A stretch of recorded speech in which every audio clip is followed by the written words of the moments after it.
COVID-19 is an unprecedented situation that we didn't really know what was going on back when the province shut down in March.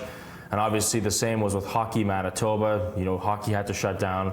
They didn't know where they were going to go from there. So I'm joined with Peter Woods, the Executive Director of Hockey Manitoba, to talk about the past year. Thank you, Peter, for taking the time. And you know, what a crazy year it's been with COVID-19 and kind of everything going on. A year that we have never experienced in our lifetime for sure.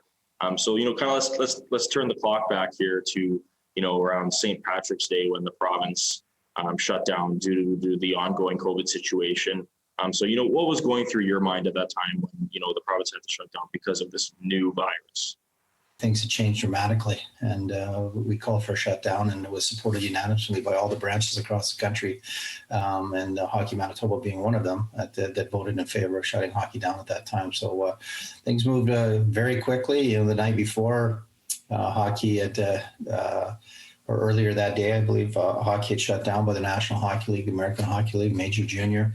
Basketball, the NBA had shut down the previous night. So things had moved very, very quickly in just a couple of days. And it was, I think, a difficult decision, and felt that it was the right decision, certainly at the time. In the spring and towards the summer, you know, the COVID cases in Manitoba were looking good. Like things started to look up after, you know, when everything kind of hit the province here. So let's talk a little bit about the phases to get back to play. You know, how much work did you guys have to put into that, you know, to get the kids back on the ice? There was a lot of resources that got built up very, very quickly. So we took our time and submitted something to public health in the early part of July, and received approval. Well, it took quite a while. It was about 28 days before they approved our return to play up to phase 2. And then at that stage, they had handed it back to the sports and felt that they did not have the necessary, the wherewithal and the closeness to that activity. And they were relying on the expertise and knowledge of the people that are running those particular sports. So they handed that off and gave us delegated authority, and we went from there. You know, what were the parents saying about these phases? Were they comfortable with it, and how eager were the kids to get back on the ice? Everyone was supportive of, you know, there's always going to be some naysayers there and not in full compliance of what you're trying to present, but 99% of the people usually are. I think everyone was eager because of the way the season had shut down in March, that they were looking forward to getting back onto the ice and to get into practice and to game situations. So I think there was two ways to look at it, you know, that some members wouldn't be coming back because of the concern and the safety. And we ensured that we had to introduce a program that was relying on safety and the health of our members, and that's something that we were not going to compromise on.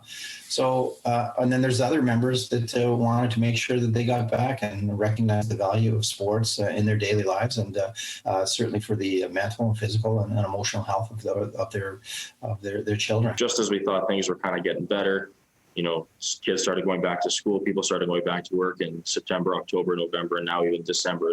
The situation has gotten out of hand for sure. And so how upsetting was it to you that, you know, we had to go back into code red and everything that you had worked for the kids to get back on the ice had kind of been taken away? It was a challenge. You know, I think it's probably upsetting for everyone that's involved, and not only for our sector, but certainly the business sector. That you know, there's a lot of people that own businesses out there, and they've been impacted certainly a great deal more than we have, and that's affecting their livelihood.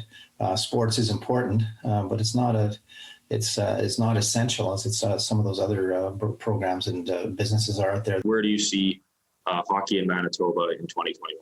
Hopefully people will be take the positive and the responsible decisions over the holidays, that they won't be social gathering, and they will take those precautions so that we can all have that opportunity to return to normalcy. And what that looks like, I don't know, but hopefully it will involve it. We'll be playing hockey and other sports in the very near future. Peter, thank you so much for taking the time. I really appreciate it. Merry Christmas to you. All the best in the new year. And hopefully the next time we talk, it'll be some good news and kids are back on the ice.